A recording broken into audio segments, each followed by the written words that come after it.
तो हम मंगलाचरण कर लेते हैं। तब तक बाकी के डिवोटीज ज्वाइन हो जाएंगे।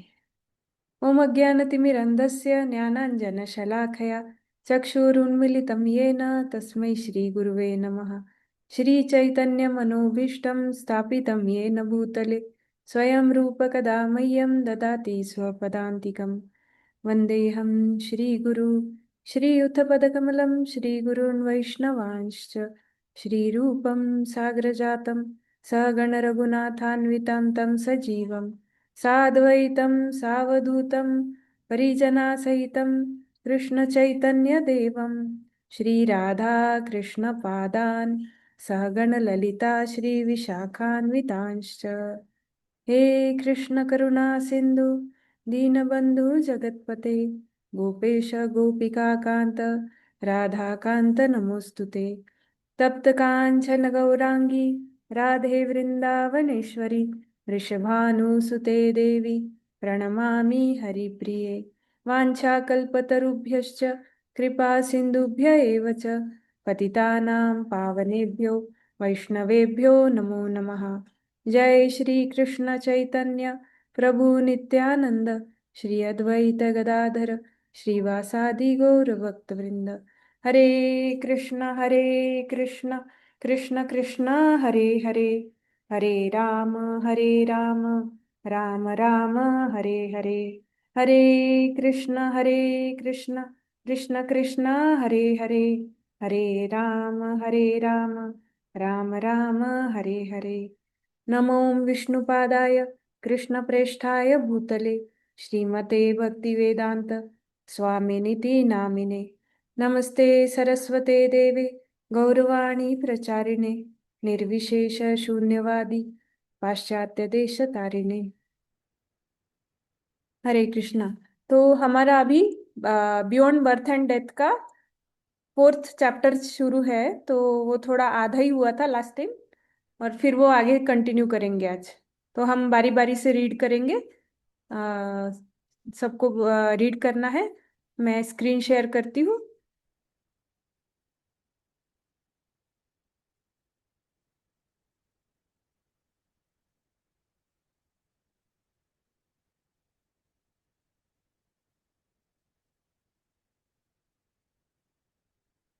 तो यहाँ से इसके पहले जो चैप्टर थे ना, उसमें थोड़ा सा रिवीजन कर लेते हैं हम पहले के चैप्टर के, कि हमने पहले क्या सीखा है, यानी फिर ये थोड़ा कनेक्ट हो जाएगा।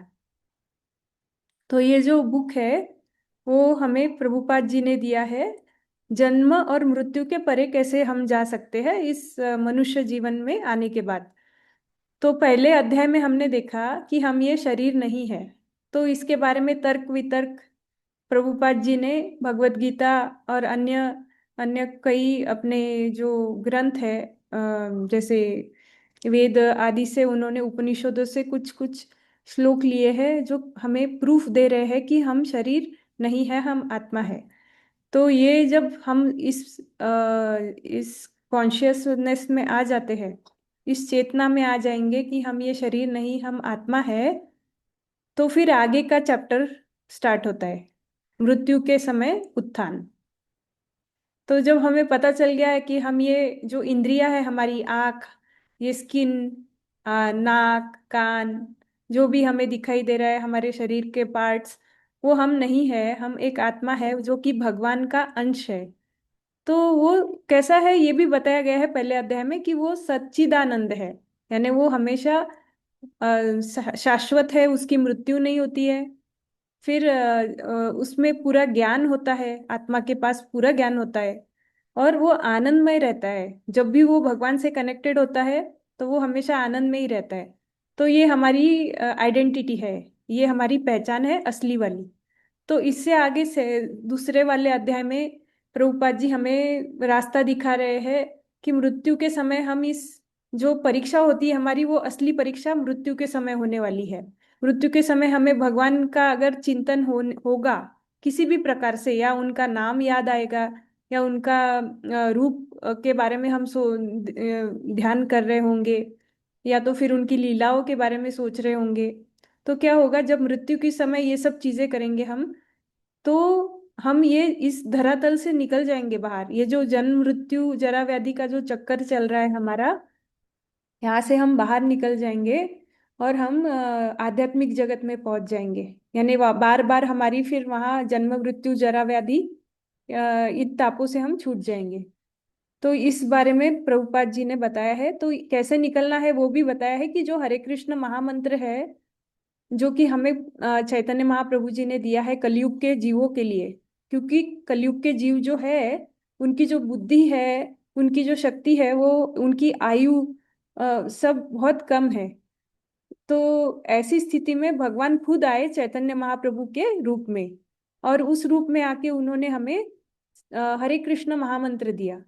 ये यहाँ का मंत्र नहीं नहीं है, ये आध्यात्मिक जगत का ही मंत्र है। और ये मंत्र जपने से हमारा क्या होगा, चित्त शुद्ध होगा। चित्त शुद्ध होगा तो हमारे अंदर जो अनर्थ है, जैसे कि काम है, क्रोध है, लोभ है, मोह है, ये हम सब में अभी भी है। पर जैसे जैसे हम ये हरे कृष्ण मंत्र का जप अच्छे से करते जाएंगे, तो धीरे धीरे ये सारी चीजें बाहर निकलेंगी, हमारी मलिनता चली जाएगी। और हमें अनुभव होने लगेगा कि हम तो आत्मा है और हम भगवान का अंश है। तो ये चेतना जब आ जाएगी तो हम भगवान से कनेक्ट होने लगेंगे, कृष्ण भगवान से, धीरे धीरे। फिर हमें भगवान भी हमारी चेतना में दिन भर रहेंगे, कृष्ण भगवान। और फिर जब मृत्यु आएगी तो हम गोलोक या जो भी हमें जिस भी आध्यात्मिक धाम जाने की इच्छा है, वहां हम पहुंच जाएंगे। ऐसे आध्यात्मिक धाम जो है वो हम, जो गौड़ीय वैष्णव जन है, वो उन्हें हमेशा एक ही उनका गोल रहता है कि हमें गोलोक वृंदावन धाम जाना है, क्योंकि वहां पर कृष्ण भगवान स्वयं रहते हैं। तो इस बारे में प्रभुपाद जी ने दूसरे अध्याय में हमें बताया है। उसके बाद प्रभुपाद जी ना तीसरे अध्याय में हमें रिवीजन करवा रहे हैं कि ये भौतिक ग्रहों में हम जो रह रहे हैं अभी, यहाँ से हम कैसे मुक्त हो सकते हैं। तो उसके बारे में फिर से इसीलिए वो डिस्कस कर रहे हैं कि हमारे मन में क्लियरली बैठ जाए कि वापिस यहाँ नहीं आना है भौतिक जगत में। भले ही वो ब्रह्मलोक हो, ऊपर के लोक हो, भले ही वो स्वर्ग लोक में की भी अभिलाषा नहीं होनी चाहिए, क्योंकि वहां भी जन्म मृत्यु जरा व्याधि होना ही है, हमारा मिलना ही है हमें। इसीलिए यहाँ पे तीसरे अध्याय में प्रभुपाद जी ने फिर से वही बताया है कि यहाँ से बाहर निकलो आप, हम सबको निकलना है और यहाँ से मुक्त होना है, यहाँ नहीं रहना है। तो वही हमें जो आध्यात्मिक साधना दी गई है गुरुजनों ने, वो अच्छे से करनी है, ताकि हम यहाँ से बाहर निकल सके। फिर अभी चौथा अध्याय हमारा स्टार्ट होगा, वो भी आधा हुआ था, ब्रह्मांड से परे आकाश। तो अब यहाँ से निकल गए हम भौतिक जगत से। तीसरे अध्याय में बताया उन्होंने किस प्रकार से निकलेंगे। निकलने के बाद जब हम आध्यात्मिक जगत में जाएंगे तो वहाँ क्या क्या है, कैसे है, उस बारे में थोड़ा बताया गया है। और फिर आगे भगवान कृष्ण के बारे में भी थोड़ा बताया है प्रभुपाद जी ने। तो ब्रह्मांड से परे आकाश में,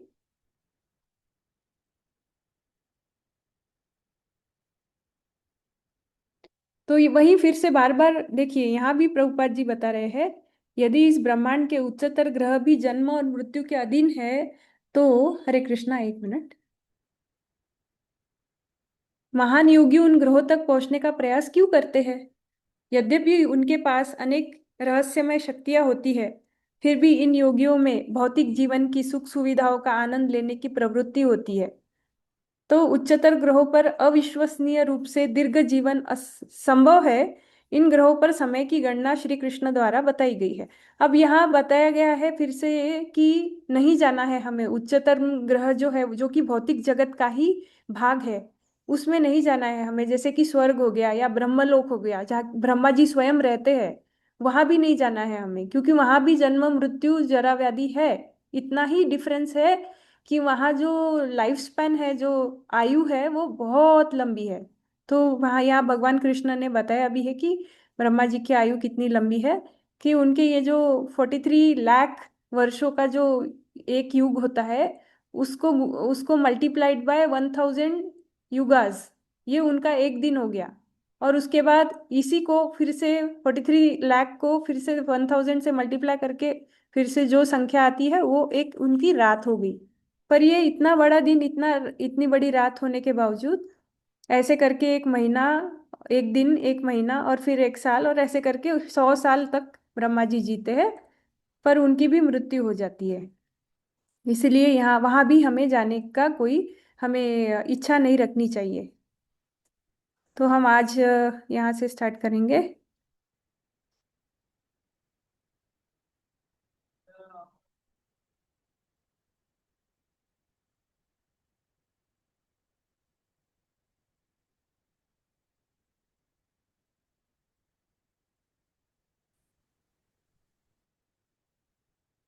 हाँ, यहाँ से ये वाला श्लोक यहाँ से कोई पढ़ सकता है? हरे कृष्णा।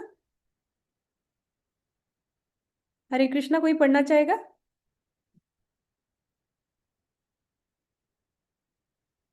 ठीक है, मैं पढ़ लेती हूँ। फिर बाद में फिर आप लोग भी इसमें फिर पार्टिसिपेट कीजिएगा। मुझे कोई अभी दिखाई नहीं दे रहा है कौन कौन ज्वाइन हुआ है। कोई पढ़ना नहीं चाहेगा क्या? सब किचन में है या कुछ काम में लगे हैं क्या? या तो फिर कैमरा ऑन कर लीजिए। हरे कृष्णा। ऐसे बोर हो जाएगा क्लास सबको, मैं ही पढ़ूंगी तो कैसे होगा? हरे कृष्णा माता जी, मुझे आप 10 मिनट दीजिए। 10 मिनट में मैं पढ़ती हूँ। जी जी। पूजा बोल रही हूँ। जी जी जी माता जी, हरे कृष्ण। हरे कृष्णा माता जी, मैं पढ़ूँ यहाँ से। हाँ जी माता जी, आप पढ़िएगा। यद्यपि जीव जंतुओं को विनाश पसंद नहीं है, फिर भी वह विनाश आएगा और ग्रहों को जलमग्न कर देगा। यहाँ तक कि ब्रह्मा की रात भर जीव जंतु जल में डूबे रहेंगे। परंतु जैसे ही दिन होगा, जल धीरे धीरे गायब हो जाएगा। पारस तस्मात् तु भावो न्यू व्यक्तो व्यक्त सनातनः यः स सर्वेषु भूतेषु नष्टस्सु न विनश्यन्ति। संस्कृत में थोड़ा गड़बड़ हो सकता है, नहीं, ठीक सॉरी। है। ठीक है माता जी, आपने अच्छे से पढ़ा। फिर भी एक और प्रकृति है जो शाश्वत है और इस प्रकट और अप्रकट पदार्थ से परे है। यह सर्वोच्च है और कभी नष्ट नहीं होती। जब इस संसार में सब कुछ नष्ट हो जाता है, तब भी वह अंश यथावत रहता है। गीता 8.20। हम भौतिक ब्रह्मांड के विस्तार की गणना नहीं कर सकते, लेकिन वैदिक ज्ञान से हमें यह जानकारी मिलती है कि संपूर्ण सृष्टि में लाखों ब्रह्मांड समाहित हैं और इन भौतिक ब्रह्मांडों से परे एक अन्य आकाश है जो आध्यात्मिक है। वहां सभी ग्रह शाश्वत हैं और उस पर रहने वाले सभी प्राणियों का जीवन भी शाश्वत है। इस श्लोक में भावा शब्द का अर्थ प्रकृति है और यहाँ एक अन्य प्रकृति का संकेत दिया गया है। इस संसार में इस संसार में भी हमें दो प्रकृतियों का अनुभव होता है। जीव जीवात्मा है और जब तक वह पदार्थ में है, पदार्थ गतिशील है। और जैसे ही जीव आध्यात्मिक चिंगारी शरीर से बाहर निकलती है, शरीर स्थिर हो जाता है। आध्यात्मिक प्रकृति को कृष्ण की श्रेष्ठ प्रकृति कहा जाता है और भौतिक प्रकृति को निम्न प्रकृति कहा जाता है। इस भौतिक प्रकृति से परे एक श्रेष्ठ प्रकृति है जो पूर्णतः आध्यात्मिक है। इसे प्रायोगिक ज्ञान से समझना संभव नहीं है। हम दूरबीन से लाखों करोड़ों तारे देख सकते हैं, लेकिन हम उनके निकट नहीं जा सकते। हमें अपनी अक्षमताओं को समझना होगा। यदि हम भौतिक ब्रह्मांड को प्रायोगिक ज्ञान से नहीं समझ सकते, तो ईश्वर और उनके राज्य को समझना कैसे संभव है? यह प्रायोगिक रूप से संभव नहीं है। हमें भगवत गीता सुनकर ही समझना होगा। हम प्रायोगिक ज्ञान से यह नहीं जान सकते कि हमारे पिता कौन हैं। हमें अपनी माता के वचन सुनने होंगे और उन पर विश्वास करना होगा। यदि हम उन पर विश्वास नहीं करते, तो जानने का कोई मार्ग नहीं है। इसी प्रकार यदि हम केवल कृष्ण चेतना पद्धति का अनुसरण करें, तो कृष्ण और उनके राज्य के बारे में सभी जानकारी प्रकट हो जाएगी। इसके हरे आगे भी कृष्णा पढ़ना माता। है? माता जी यहीं तक ले लेते। ठीक है मतलब। हरे थैंक यू। कृष्ण। हरे कृष्णा।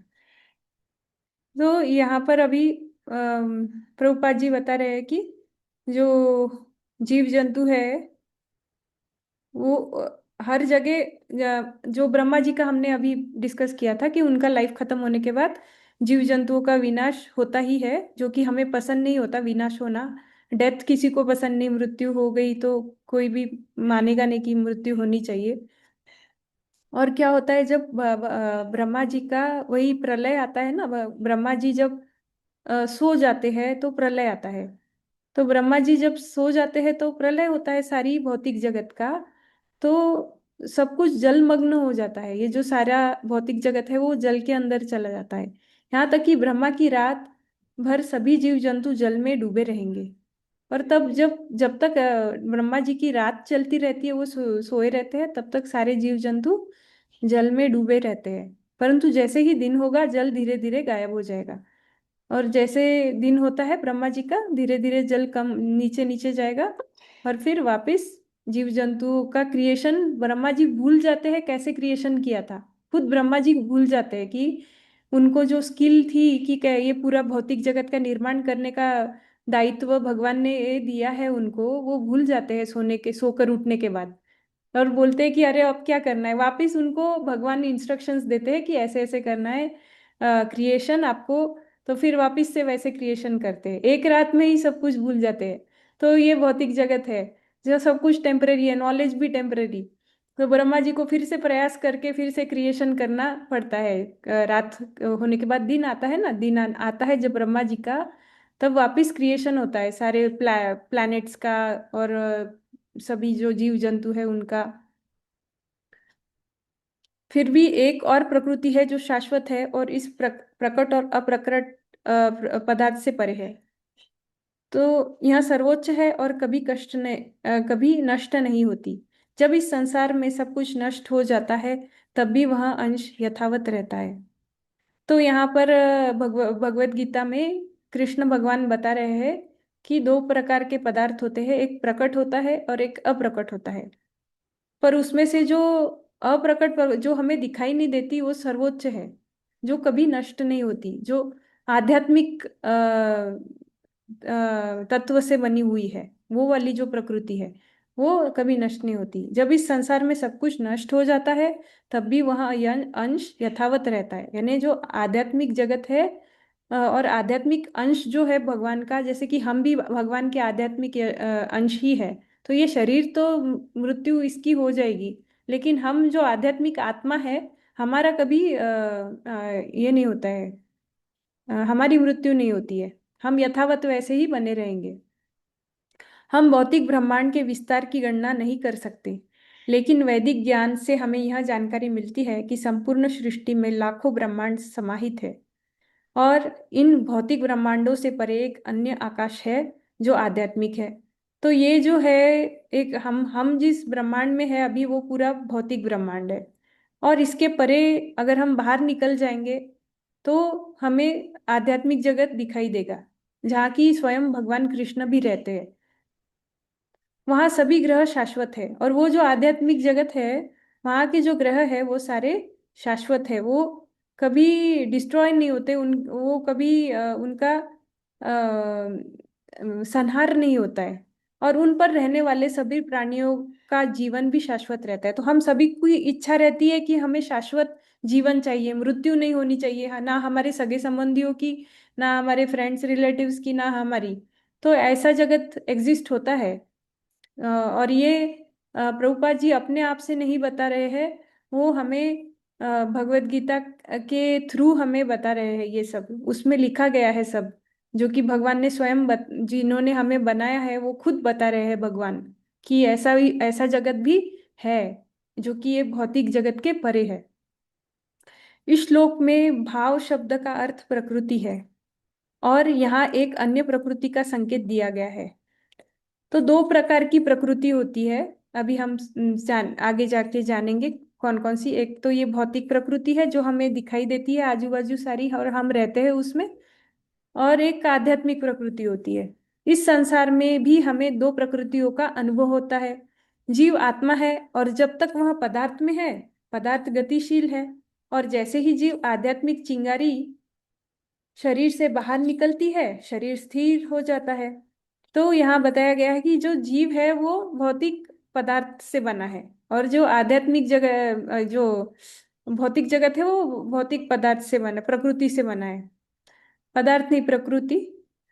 भौतिक प्रकृति से ये सारी चीजें, और हम जो आत्मा है वो आध्यात्मिक प्रकृति से बने हैं। इससे प्रायोगिक ज्ञान से समझना संभव नहीं है। इसे जो हम लेबोरेटरी में साइंटिस्ट लोग कुछ कुछ अपने एक्सपेरिमेंट करते हैं, या तो फिर हम अपनी अटकलें लगाते हैं कि शायद ऐसा हो सकता है, तो मे भी ऐसा हो सकता है। तो ये अटकलें लगाने से हम सत्य तक नहीं पहुंच सकते कि सच में ऐसा ही है या कुछ और सत्य है। ये नहीं हम पहुंच सकते वहां तक, क्योंकि हमारा जो इंटेलिजेंस है, बुद्धि है हमारी, वो लिमिटेड है। इतनी छोटी सी बुद्धि से हम इतने बड़े ज्ञान के बारे में नहीं जान सकते।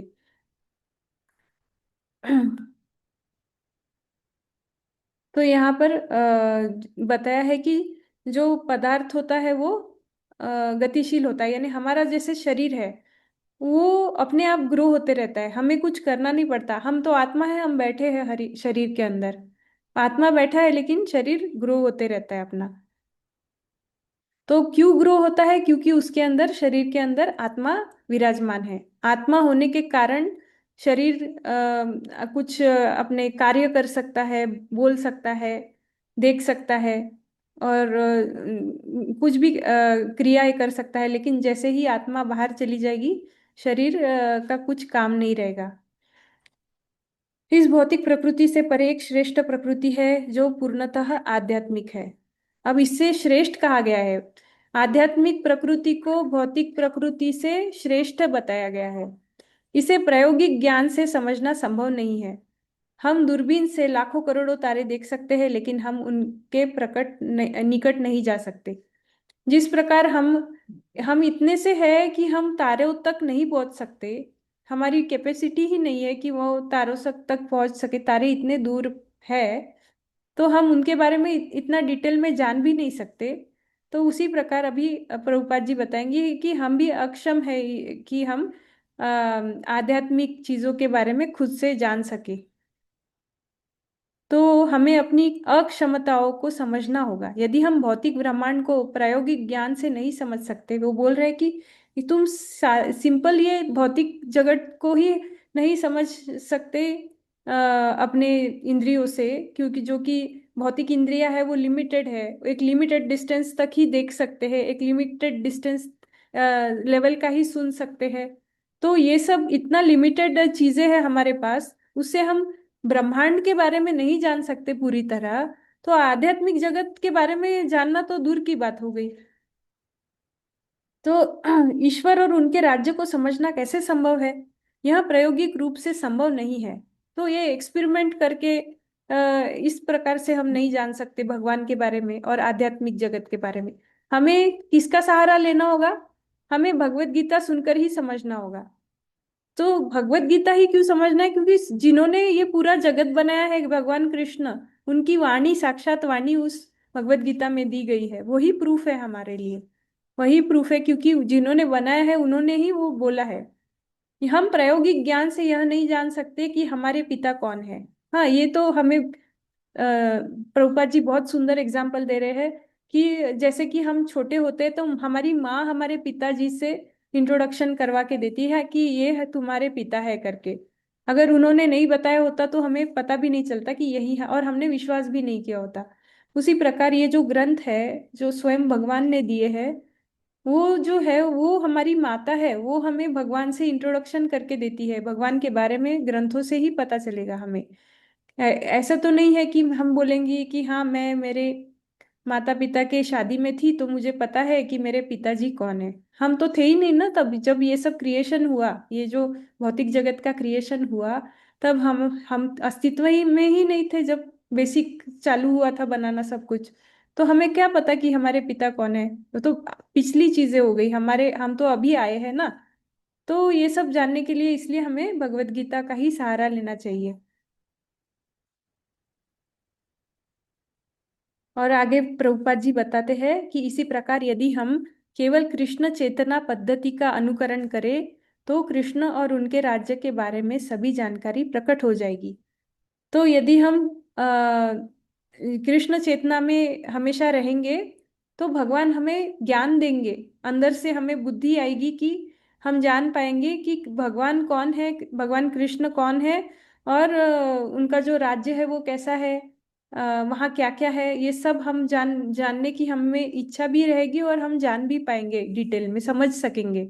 वो समझने की शक्ति भगवान देते हैं जब हम प्रयास करते हैं कृष्ण चेतना में रहने का। कृष्ण चेतना पद्धति यानी हमें प्रभुपाद जी ने बोला है कि मंत्र का ये कीजिए, जप कीजिए, महामंत्र हरे कृष्ण महामंत्र का जप हो गया, फिर ग्रंथों का अध्ययन हो गया, भक्तों का संग हो गया, ये सब और चीजें क्यों करने बोले हैं, और प्रसादम ही लेने बोले हैं, और कुछ खाना नहीं है। ये सब जब हम करेंगे तो धीरे धीरे हमारी चेतना शुद्ध होगी, हम कृष्ण चेतना में आ जाएंगे। कृष्ण चेतना में आएंगे तो हमें ग्रंथ वगैरह सारी इंफॉर्मेशन समझने लगेगी, जैसी बताई है वैसी पूरी की पूरी।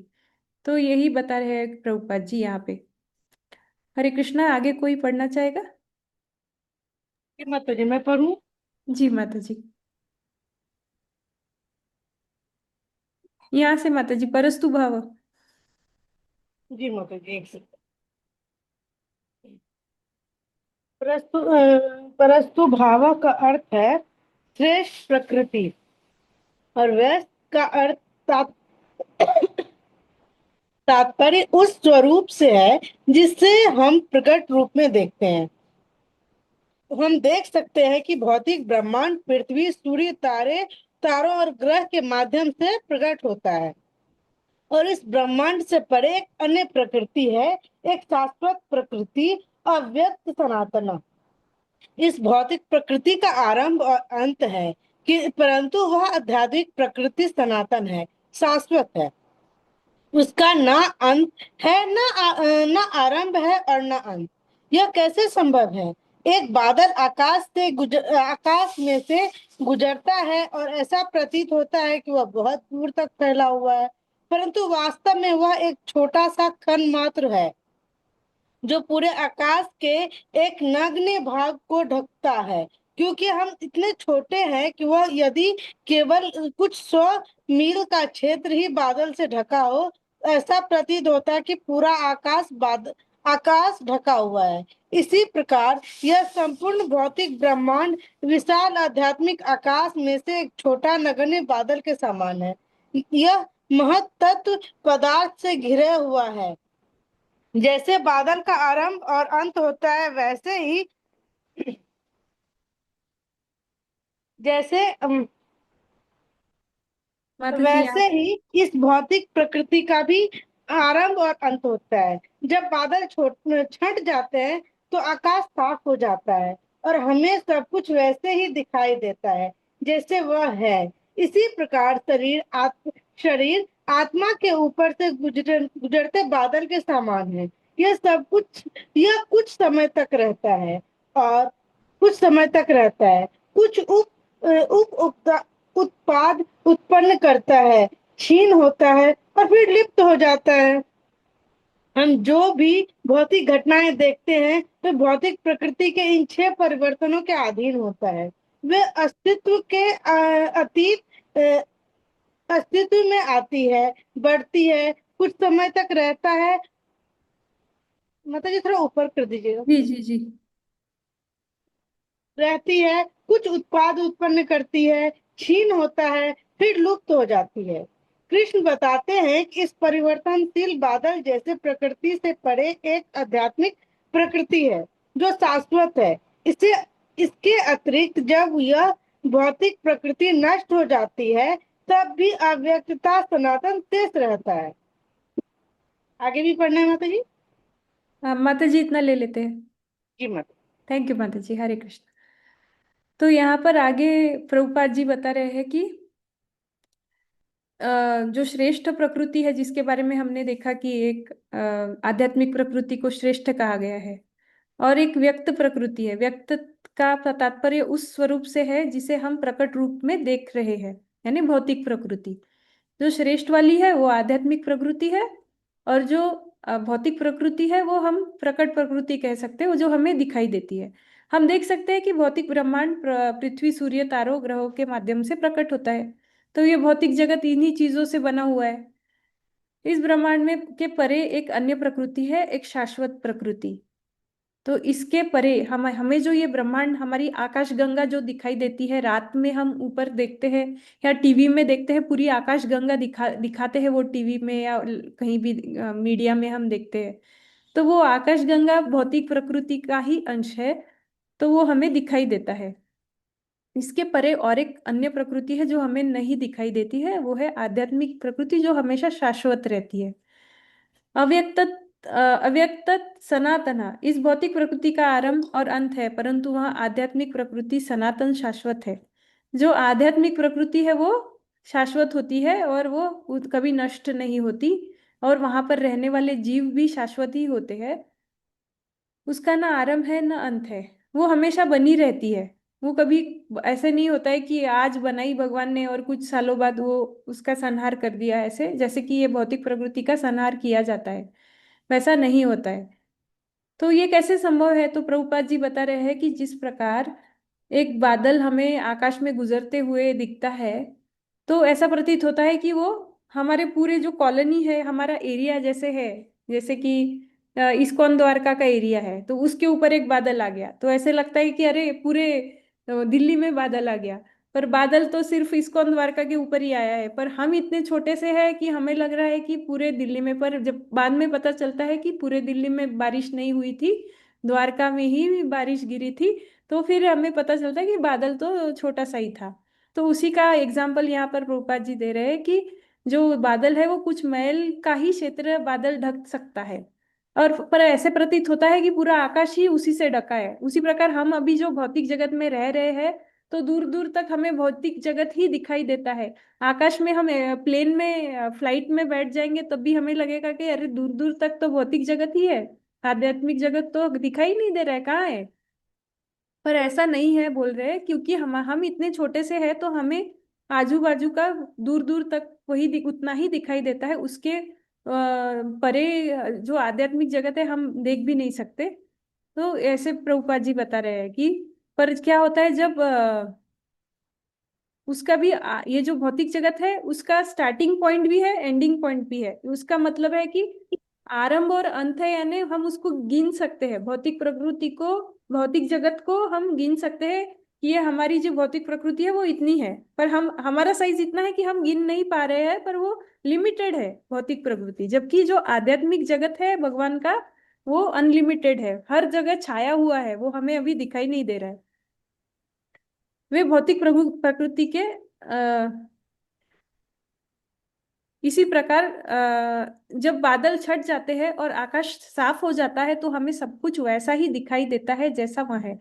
यानी हम अभी जो है भौतिक प्रकृति से हम भी ढके हुए हैं, हमारे ये शरीर जो है हमें, हमारे आत्मा को ढका हुआ है, तो हमें पता नहीं चल रहा है कि हम आत्मा है। तो जब ये हम ये जो हमारा चित्त है, हमारा जो कॉन्शियसनेस है, ये जब साफ हो जाएगा, तो हमें दिखाई देगा कि आध्यात्मिक जगत भी एग्जिस्ट होता है। इस प्रकार शरीर आत्मा के ऊपर से गुजरते बादल के समान है। तो वही है, जो शरीर है वो एक बादल के समान ढक ढक लेता है आत्मा को। तो शरीर की कितने प्रकार के हैं, कोई बता सकता है? हमारे जो ढके हुए शरीर है, हमें आत्मा को ढके दो प्रकार के शरीरों ने ढका हुआ है। तो कोई कौन बता सकता है कि हमारे आत्मा को कौन से दो प्रकार के शरीरों ने ढका हुआ है? सूक्ष्म हरे और कृष्ण। स्थूल। हरे कृष्णा माता जी। सूक्ष्म और स्थूल। हाँ जी माता जी, तो सूक्ष्म में क्या क्या आता है माता जी? सूक्ष्म स्वरूप में आ जाता है ईगो, हाँ माइंड इंटेलिजेंस एंड ईगो। जी जी जी। हाँ, तो ये मन, बुद्धि और अहंकार जो है, ये सूक्ष्म शहर हम शरीर हमें ढका हुआ है, ये हमें दिखाई नहीं दे रहा। और ये जो दिख रहा है ये वाला जो है, वो भौतिक शरीर एक हो गया, और एक सूक्ष्म वाला शरीर भी आत्मा को ढका हुआ है, उसने भी ढका हुआ है। तो दो शरीर हमें ढके हुए हैं। इसलिए ना हमें आध्यात्मिक कुछ दिखाई नहीं दे रहा है, ना हमें आत्मा दिखाई दे रही है हम आत्मा है करके, और ना ही आजू बाजू जो भौतिक आध्यात्मिक जगत है वो भी हमें दिखाई नहीं दे रहा है। तो प्रभुपाद जी वही बता रहे हैं कि हमें ढका होने के कारण हम ये सब नहीं जान पा रहे हैं। तो जब शरीर है वो बादल के समान है, ये सूक्ष्म शरीर भी एक बादल ही है, ये परमानेंट नहीं है। तो हमारा जो अस्तित्व है वो इस सूक्ष्म शरीर के परे है। वो मन बुद्धि अहंकार हम नहीं है। यह कुछ समय तक रहता है और कुछ उत्पादन उत्पन्न करता है और क्षीण होता है।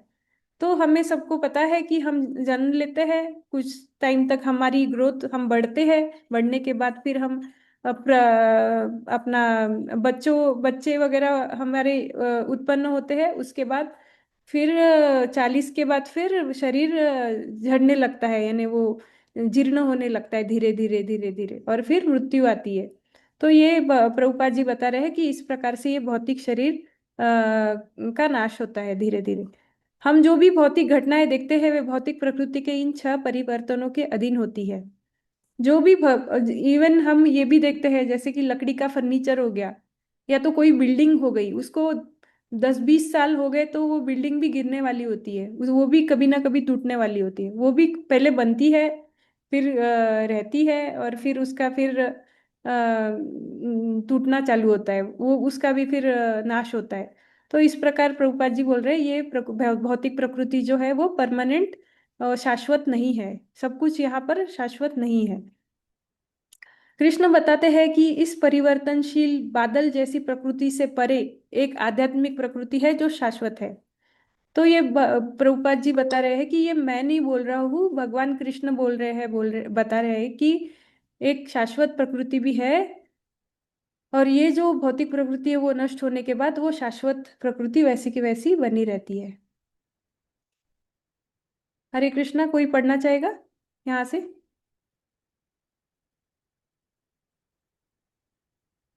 हरे कृष्णा। मैं 1 मिनट, हाँ, कोई पढ़ना चाहेगा? हरे कृष्णा। हाँ जी माता जी, मैं पढ़ रही हूँ। हाँ जी माता जी, पढ़िए। कहाँ से बताइए? वैदिक ग्रंथों में भौतिक और आध्यात्मिक, यहाँ से माता जी। जी, हरे कृष्णा। हरे कृष्ण। वैदिक ग्रंथों में भौतिक और आध्यात्मिक जगत के बारे में काफी जानकारी मिलती है। श्रीमद् भागवतम के 2 अध्याय में आध्यात्मिक जगत और उसके निवासियों का वर्णन है। यहाँ तक कि यह भी बताया गया है कि आध्यात्मिक जगत में आध्यात्मिक विमान है और वहाँ मुक्त आत्माएं बिजली की गति से इन विमानों में विचरण करती है। यहाँ जो कुछ भी मिलता है वह वास्तविकता में वहाँ भी मौजूद है। भौतिक जगत में सब कुछ आध्यात्मिक जगत में विद्यमान वस्तु की नकल या परछाई मात्र है। जैसे सिनेमा में हम केवल वास्तविक वस्तु का प्रदर्शन या प्रतिरूप देखते हैं, वैसे ही श्रीमद् भागवतम में कहा गया है कि यह भौतिक संसार वास्तविकता के अनुरूप निर्मित पदार्थ का एक संयोजन मात्र है। ठीक वैसे ही जैसे दुकान की खिड़की में रखी लड़की की पुतली किसी लड़की की प्राकृतिक होती है, प्रतिकृति होती है। हम समझदार व्यक्ति हर समझदार व्यक्ति जानता है कि पुतली एक नकल है। श्रीधर स्वामी कहते हैं कि क्योंकि आध्यात्मिक जगत वास्तविक है, इसलिए यह भौतिक जगत है जो इसकी नकल है वास्तविक प्रतीत होता है। हमें वास्तविकता का अर्थ समझना चाहिए। वास्तविकता का अर्थ है वह अस्तित्व जिसे पराजित नहीं किया जा सकता। वास्तविकता का अर्थ है शाश्वतता। नासतो विद्यते भावो न भावो विद्यते सतः उभयोरा अपि दृष्टो अंतसा टीवी अन्यो तब दर्शी भी। इधर चला गया है ये ऊपर किया माता जी, दिख रहा है? हाँ जी, दिख रहा है। हाँ। सत्य के ज्ञाताओं से यह निष्कर्ष निकाला है कि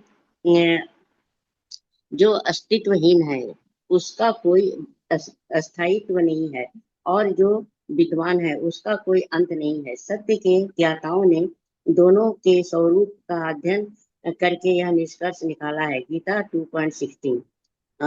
वास्तविक आनंद कृष्ण है, जबकि भौतिक आनंद जो क्षण भंगुर है, वास्तविक नहीं है। जो लोग चीजों को उनके वास्तविक रूप में देख सकते हैं, वे छाया सुख में भाग भाग नहीं लेते। मानव जीवन का वास्तविक उद्देश्य आध्यात्मिक आकाश को प्राप्त करना है। जैसा कि श्रीमद् भागवतम में बताया गया है, अधिकांश लोग इसके बारे में नहीं जानते। मानव जीवन का उद्देश्य वास्तविकता को समझना और उसमें विलीन हो जाना है। समस्त वैदिक साहित्य हमें इस अंधकार में न रहने का निर्देश देता है। इस भौतिक संसार का स्वरूप अंधकार है, परंतु आध्यात्मिक जगत प्रकाश से परिपूर्ण है। फिर भी वह अग्नि या विद्युत से प्रकाशित नहीं होता। कृष्ण भगवत गीता के 15वें अध्याय 15.6 में इसका संकेत देते हैं। न तद भास्यते सूर्यो न शंकाशो न पावक यद गत्वा न निर्वतन्ते तद तद धाम परमम मम। मेरा मेरा यह निवास, माता जी दिख रहा है? हाँ जी दिख रहा है। मेरा वह निवास स्थान न तो सूर्य है, न चंद्रमा और न ही बिजली से प्रकाशित होता है। जो वहां पहुंचता है वह कभी इस भौतिक संसार में वापस नहीं लौटता। आध्यात्मिक जगत को अप्रकट कहा जाता है क्योंकि इसे भौतिक इंद्रियों द्वारा अनुभव नहीं किया जा सकता। अव्यक्तोक्षर इति उत्ततसः तम बहु परमम। अहु परमं गति यम प्राप्य न निर्वर्तन्ते तद धाम परमं मम। और पढ़ो। जी माता जी, एक लास्ट लाइन पढ़ लीजिए, इसका ट्रांसलेशन है। ठीक है। वह परम स्थान अव्यक्त और अच्युत कहलाता है और वही सर्वोच्च गंतव्य है। जो वहां जाता है वह कभी वापस नहीं आता। वही मेरा परम स्थान है। गीता 8.21। हरे कृष्ण। हरे कृष्णा। थैंक यू माता जी। तो यहाँ पर यहाँ से वैदिक ग्रंथों में जो है हमें जानकारी मिलती है डिटेल में कि ये भौतिक जगत किस किन चीजों से बना है। जो मूल तत्व है वो हमने सुने भी है। क्या क्या पंच तत्व तो पता ही है हमें। पृथ्वी, जल, वायु, आकाश, अपना ईथर, पृथ्वी, जल, वायु, आकाश, अग्नि, और फिर मन, बुद्धि, अहंकार, ये भी भौतिक जगत का ही भाग है। तो इन सब चीजों से बना है ये भौतिक जगत। और फिर आध्यात्मिक जगत जो है वो स्वयं भगवान की अंतरंगा शक्ति से बना है। तो ये आध्यात्मिक जगत हमें यहाँ से दिखाई नहीं देता है, पर दोनों की जानकारी हमें कहाँ से मिल सकती है? वैदिक ग्रंथों से।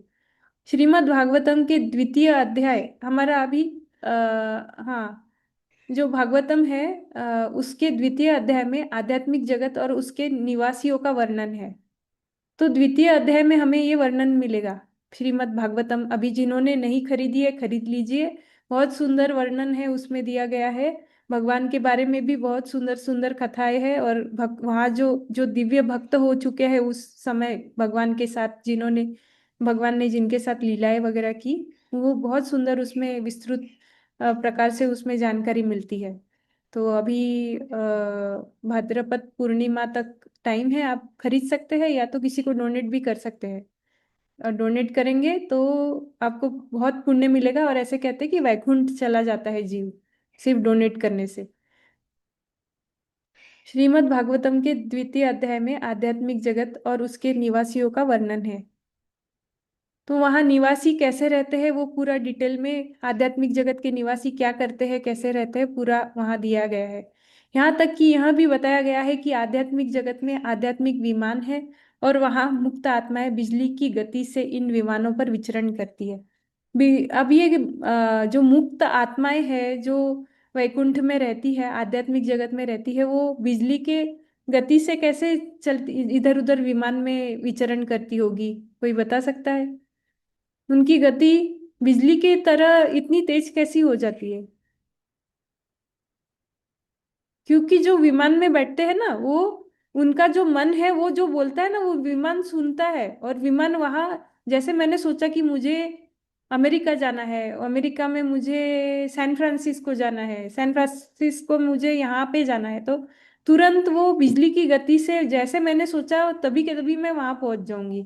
उस गति से वो वहां के आध्यात्मिक जगत के विमान हमारे मन की गति से चलते हैं। ऐसे कहते कहा जाता है कि मन के भी आगे फास्ट चलते हैं, वो इतने फास्ट होते हैं। तो वो सारी जो मुक्त आत्माएं होती है वो इन विमानों में विचरण करती है। और जो विमान है वो आध्यात्मिक है, ऐसे क्यों कहा गया है?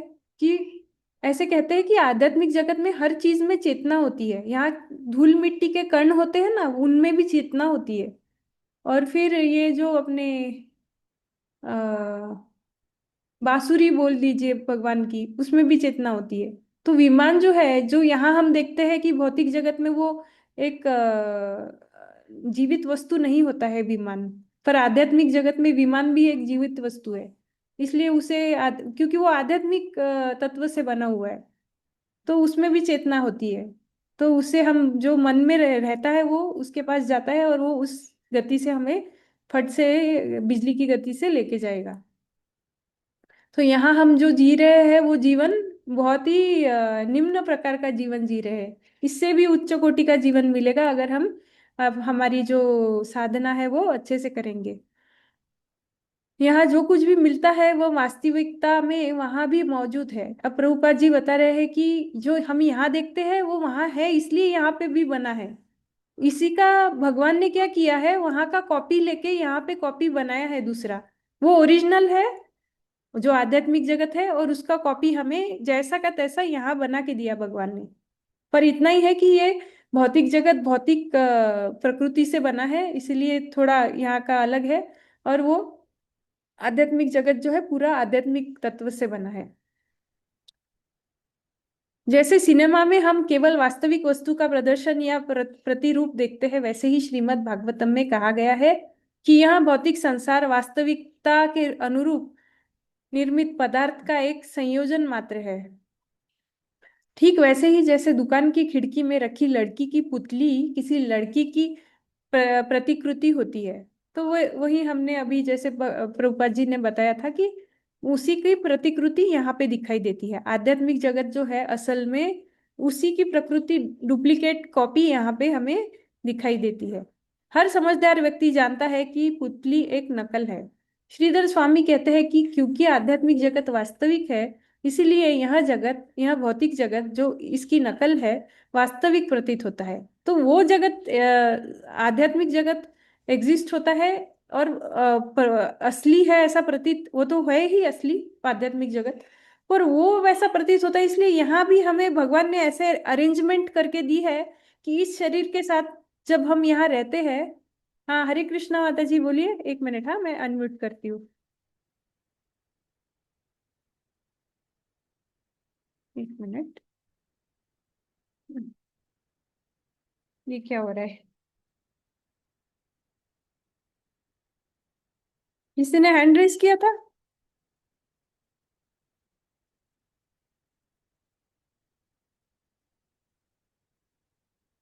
नहीं माता जी। हाँ, तो फिर मैं क्या बता रही थी? हाँ, तो ये जो हमारा जो ये शरीर है वो ऐसा बनाया है भगवान ने कि ये शरीर के अंदर रहने के बाद हमें ये जो भौतिक जगत है जो कि सत्य नहीं है, यानी हमारी जो असलियत है वो छिप जाती है, और ये भौतिक जगत ही सब कुछ लगने लगता है। जैसे कि मेरा अगर बेटा आ गया तो मैं बोलूंगी हाँ ये मेरा बेटा है, जैसे कि ये मेरा बेटा ही है, जबकि मेरा उसके साथ कोई रिश्ता नहीं है। एक्चुअल में मेरा रिश्ता डायरेक्ट भगवान के साथ है, कृष्ण भगवान के साथ, हम सबका उन्हीं के साथ संबंध है।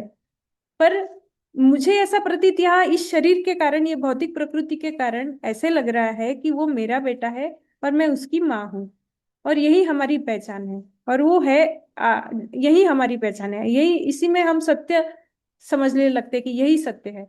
तो वो जो आध्यात्मिक जगत है, वहां जो सत्य है वो यहाँ पे भगवान ने ऐसी अरेंजमेंट करके दी है कि यहाँ जो सत्य नहीं है वो सत्य प्रतीत होता है, जबकि वो सत्य नहीं है। तो वही ऐसे यहाँ बताया गया है, क्योंकि आध्यात्मिक जगत जो है वो वास्तविक है, वो है, इसलिए क्या होता है, भौतिक जगत जो है वो इसकी नकल है, और वो जो वो ऐसे वास्तविक प्रतीत होता है हमें। नकल है और वास्तविक भी लगने लगता है कि मैं ये शरीर हूँ, और ये सब जो मेरे परिवारजन है वो मेरे है, और ये मेरा घर है। ऐसे ऐसे हम अपना सोचने लगते हैं। हमें वास्तविकता का अर्थ समझना चाहिए। वास्तविकता का अर्थ है वहाँ अस्तित्व जिसे पराजित नहीं किया जा सकता। वास्तविकता का अर्थ है शाश्वतता। तो हम तो आत्मा है ना। हमारा जो बेटे के साथ या माँ के साथ या पति के साथ संबंध है वो शाश्वत नहीं है। हम आत्मा है, तो हम अब इस जन्म में उनके साथ है, अगले जन्म में पता नहीं हम क्या रहेंगे। शायद कुत्ते बिल्ली बन जाए, या तो फिर कीड़े मकोड़े बन जाए, हमारे जैसे कर्म रहेंगे वैसे, या तो फिर अगले जन्म में कोई और पति मिल जाए। तो ये शाश्वत नहीं है, तो फिर हमारी ये पहचान नहीं हो सकती ना। जो शाश्वत है वही असली पहचान रहेगी ना हमारी। तो हम शाश्वत, तो हम आत्मा है, तो हमारी पहचान ये कैसे हुई कि हम इनके इनके ये है। तो वही यहाँ पर प्रभुपाद जी बता रहे हैं, नास्तो विद्यते भावो ना भावो विद्यते सतः, उभयोरपि दृष्टान्तो तीवी अन्यो तत्वदर्शी भी। सत्य के ज्ञाताओं ने यह निष्कर्ष निकाला है कि जो अस्तित्वहीन है उसका कोई स्थायी नहीं है, और जो विद्यमान है उसका कोई अंत नहीं है। सत्य के ज्ञाताओं ने दोनों के स्वरूप का अध्ययन करके यह निष्कर्ष निकाला है। तो यहाँ पर भगवत गीता 2.16 हम देखते हैं। यहाँ पर भगवान ने क्या बोला है, जो है अस्तित्वहीन क्या है, भौतिक शरीर जो है वो स्थिर नहीं रहता। जैसे हमारे सेल्स जो है वो कम ज्यादा होते रहते हैं, नए नए बनते रहते हैं ना। उसे आत्मा का कोई हाथ नहीं है उसमें। आत्मा सिर्फ विराजमान है, और सिर्फ उसके होने से शरीर में, शरीर अपना सेल बनाने लगता है, शरीर कार्य कर रहा है। और जो शाश्वत यानी जो आत्मा है वह परिवर्तनशील नहीं है। आत्मा जैसा का तैसा रहता है, आत्मा में कोई परिवर्तन नहीं आता है। तो जो शाश्वत है वो वैसे के वैसे रहता है। और जो कि आत्मा है और जो भौतिक शरीर है, उसमें परिवर्तन होते रहता है। आ गया।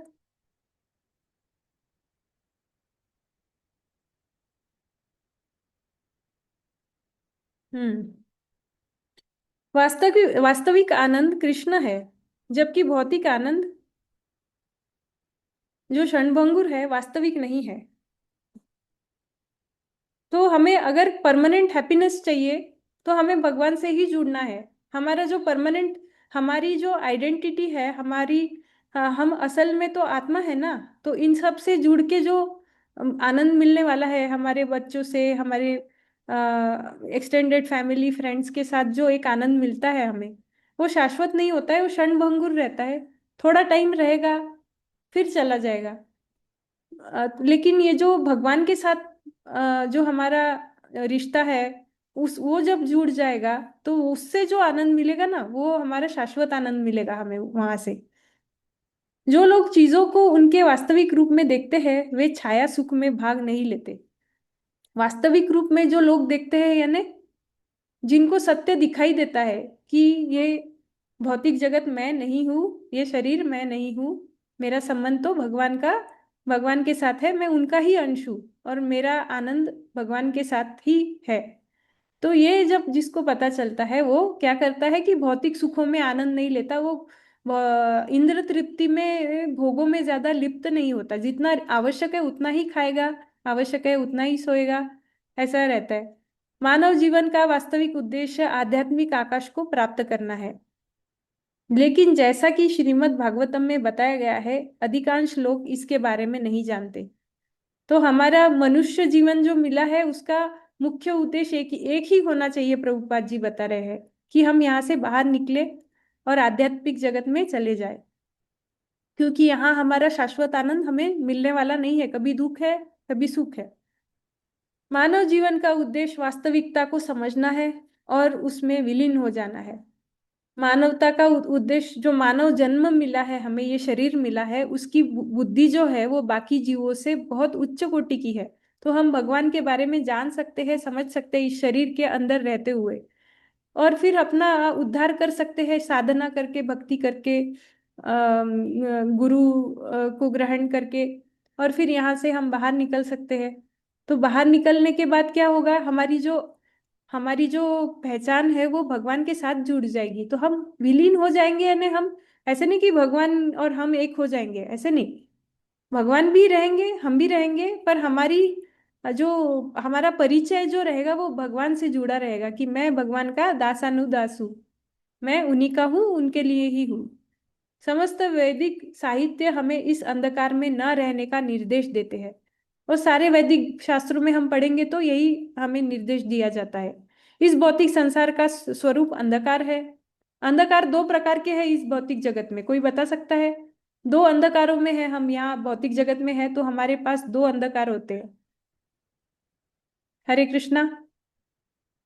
हरे कृष्णा माता। एक तो अज्ञानता का अंधकार होगा, जी माता जी। दूसरा का मुझे आइडिया नहीं है। दूसरा जो है वो, सामान्य दूसरा मोह का मोह का। हाँ, और ये जो रात होती है तो अंधकार ही होता है ना, जैसे सूरज चला गया तो आजू बाजू पूरे अंधकार में ही रहते हैं हम। लाइट लगाते हैं इसीलिए, पर असल में तो अंधकार ही फैला हुआ रहता है ना भौतिक जगत में। भौतिक जगत हम सैटेलाइट से भी देखेंगे तो अंधकार ही है पूरा। भौतिक जगत अंधकार में ही घिरा हुआ है, पर वो सूरज होने के कारण थोड़ा बहुत इधर उधर हमें प्रकाश दिखाई देता है। अभी भगवान ने ऐसे बनाया है कि अंधकार में ही बनाया है भौतिक जगत। बाहर से भी अंधकार ही दिखाई देगा, और हमारे अंदर भी अंधकार ही भरा हुआ है। तो पूजा माता जी ने भी बराबर बताया कि जो ज्ञान का अंधकार है वो हम सब में, ज्ञान का अंधकार है अभी। परंतु आध्यात्मिक जगत प्रकाश से परिपूर्ण है, फिर भी वह अग्नि या विद्युत से प्रकाशित नहीं होता। तो जो आध्यात्मिक जगत होता है वहां पे ज्ञान भी होता है, ज्ञान का प्रकाश सबके पास होता है, वो भी होता है। और बाहर से भी हर जगह प्रकाश ही होता है, वहां अंधकार नहीं होता है। वहां हर हर टाइम लाइट ही होता है। वहां विद्युत भी की भी जरूरत नहीं, जैसे यहाँ विद्युत लगा के, इलेक्ट्रिसिटी लगा के हम प्रकाश करते हैं रात में, पर वहां कोई जरूरत नहीं। या तो फिर दिन में सूरज की जरूरत होती है हमें प्रकाश करने के लिए, वहां कोई जरूरत नहीं है। तो फिर वहां पे कैसे प्रकाश होता होगा, कोई बता सकता है? बहुत मजेदार है, किसी को पता होगा तो बताइएगा कि वहां पे प्रकाश कैसे होता है जैसे कि आध्यात्मिक माता जगत। जी 15 चैप्टर में बताया गया है ना, कि वहाँ सब कुछ ही बिल्कुल, मतलब कहते हैं ना, इम्प्लीजेंट, मतलब बिल्कुल अपने आप में प्रकाशित है। जी जी, जी। बराबर है। सब कुछ अपने आप में प्रकाशित है। जैसे पूजा माता जी, मैं अगर वहां जाएंगे तो हमारा शरीर प्रकाशमान रहेगा, हर पेड़ पौधे प्रकाशमान रहेंगे, सबके पास प्रकाश रहेगा। और तो और जब भगवान की इच्छा होती है ना कि रात हो जाए, अभी अभी भगवान को कोई दूसरी लीला करनी है रात वाली, तो फिर वो बोलेंगे कि अभी रात हो जाए तो अच्छा है, तो वो पूरा सेटअप कर लेंगे, तुरंत ही रात हो जाती है। और हम सब तो उनके दास है, तो हम उसी में खुश रहते हैं कि अरे रात हो गई तो चलो, भगवान क्या चाहते हैं, क्या करना है तो उनके हिसाब से हम वो करेंगे। फिर वो जो भी रहेगा, कीर्तन या भजन या कुछ भी एक्टिविटी करनी रहेगी वो होगी।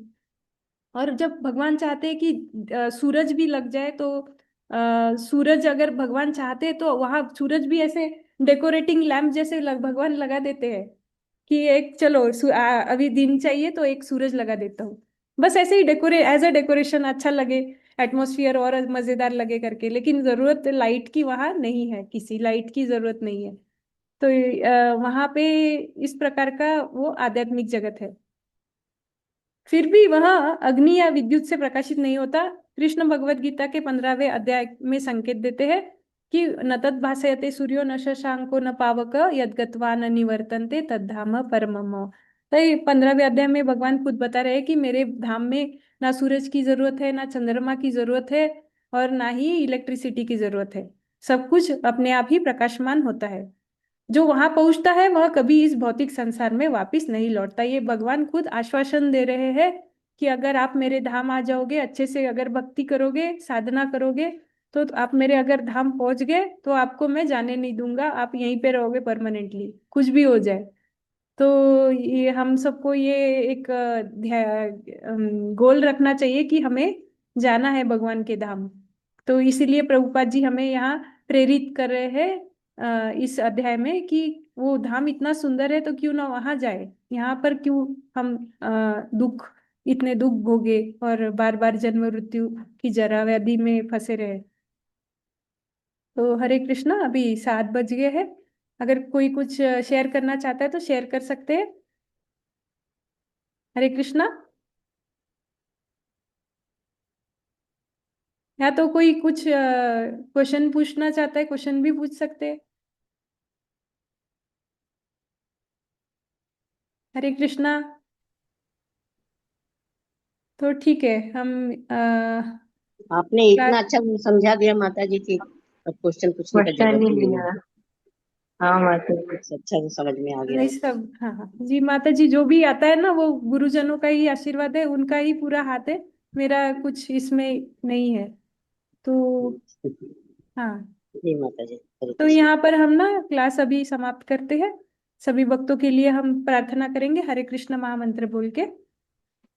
हरे हरे कृष्णा कृष्णा हरे हरे कृष्णा कृष्णा कृष्णा कृष्णा कृष्णा हरे कृष्णा हरे, हरे हरे हरे राम हरे हरे राम हरे राम राम राम राम राम राम हरे हरे हरे। हरे। श्रील थैंक प्रभुपाद यू की माता जी, जय। आपने बहुत अच्छे से समस्त समझाया।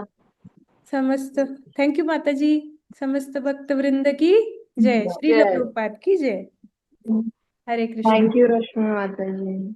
जी थैंक यू, मुझे आप बहुत सबने अच्छी ज्वाइन क्लास किया, नहीं थी। तो मुझे लगा 2-3 भक्ति आएंगे, मैं किसको क्लास देने वाली हूँ, फिर आप आए इसलिए मैं।